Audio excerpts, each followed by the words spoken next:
नमस्कार दोस्तों, आप देख रहे हो टीएस न्यूज़ जानी से RL चौधरी की खास पेशकश।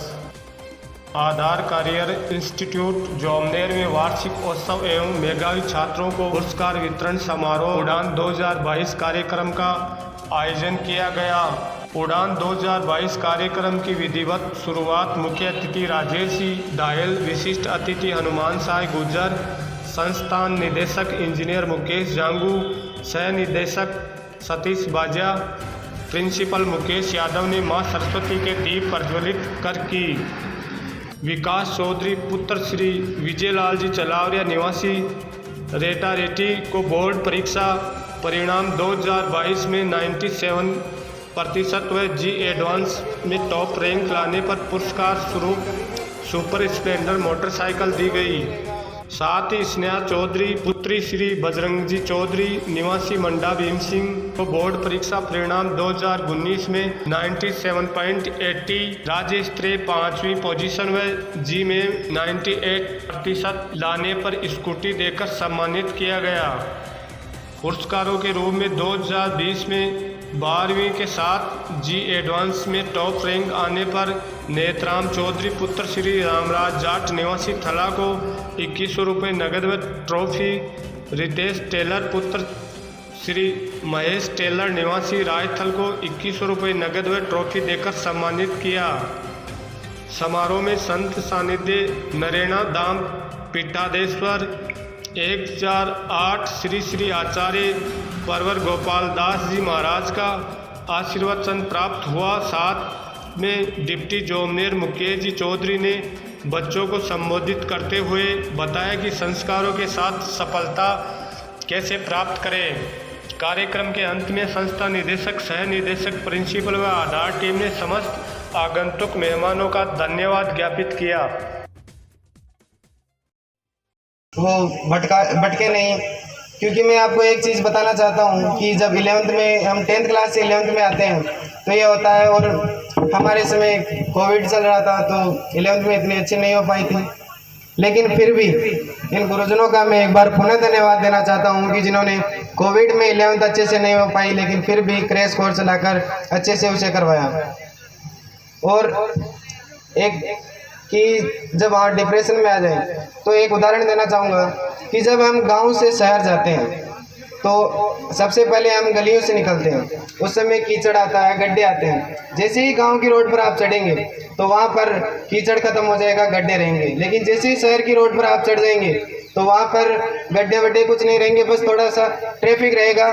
तो समस्याएं आएंगी लेकिन शुरुआत में ज़्यादा रहेगी। इन समस्याओं से आपको भटकना नहीं है। ऐसा नहीं है कि आपने गिव अप कर दिया, गिव अप बिल्कुल भी नहीं करना है। शुरुआत में मैं अपनी बताता हूँ कि जब मैंने IIT JEE मेन के क्वेश्चन उठाए थे तो मुझे आधा घंटा तक लग जाता था, लेकिन उन क्वेश्चनों को छोड़ना नहीं है, क्योंकि एक नया कंसेप्ट ऐसा नहीं है कि वो आपके एग्ज़ाम में आ जाएगा, लेकिन एग्ज़ाम में आने वाला हर नया क्वेश्चन आपको वहाँ नया नहीं लगेगा।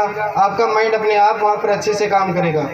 और एग्ज़ाम में देने जब आप जाएं तो और एक कि निराश ना हो, इसके लिए एक शायरी बोलना चाहता हूँ कि निराश ना होना कभी ज़िंदगी से, कभी भी तेरा नाम बन सकता है। जब हौसले हो बुलंद और दिल में हो आग तो अखबार बेचने वाला भी कलाम बन सकता है।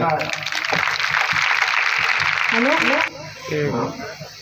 सबसे पहले तो मैं यहाँ जितने भी उपलब्ध बड़े बुजुर्ग और शिक्षकों को प्रणाम करना चाहूँगी।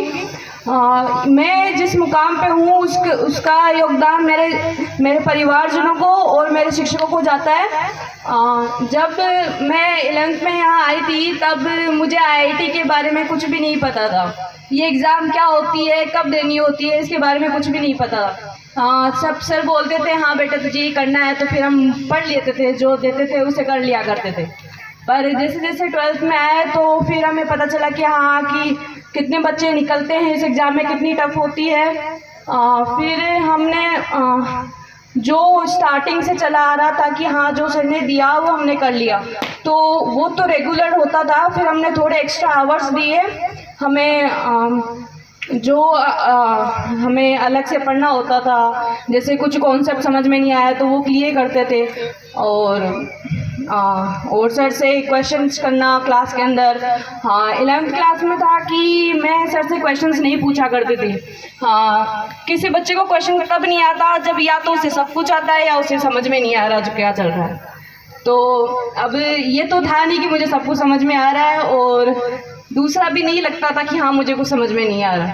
तो मैं अलग से जाती थी सर के पास कि सर हाँ मुझे ये कॉन्सेप्ट समझाओ, ये मुझे समझ में नहीं आ रहा है।